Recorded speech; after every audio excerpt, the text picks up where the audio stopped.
Hello guys, welcome to my YouTube channel. दिनैनि video बेलेग time जागोन नोंथाङा भिडिअखौ नायनो लाग्रो नैबे भिडिअखौ नायनो लाग्रोनानै बिनि उनाव सावरायगोन।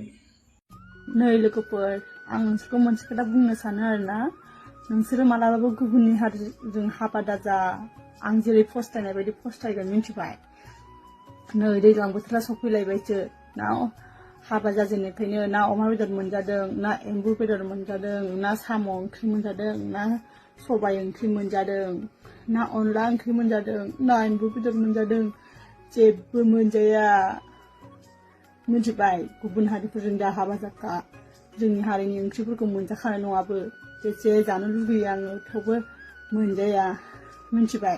बे मा बुंदों माने गुबुन हारिजों हाबा जानानै फस्थायबाय बोरै मानो फस्थायगोन सिगाङाव बेफोरखौ साननो रोङाखैमोन नोङो दा थांनानै माने फस्थायबाय माबा एम्बु बेदर मोनजाला अमा बेदर मोनजाला मा बेदर मोनजाला फारौ बेदर मोनजायाखैसो नोङो दा इयाव थांनानै आरो गुबुन हारिजों हाबा दाजा होनदों नोङो थ' मोजां माथो बिसोरना आरो बांगालफोरनाथ' बा जिबायदि बिजौ हासुलायनाय बेखौ जि मोजां मोनो मानसिफ्रा हिन्जावफ्रा दा बेफोराव थांबाय नोङो मोजां रायजो जायो दे मारो गुबुन हारिनि अननाय मोजां मोननायफ्रा बिराद मोजां जायो नो स' लोगोफोर दिनैनि भिडिअ एसेबांसै नोंथांमोना भिडिअखौ मोजां मोनदोंबा लाइक खालामदो शेयार खालामदो साबस्क्राइब खालाम।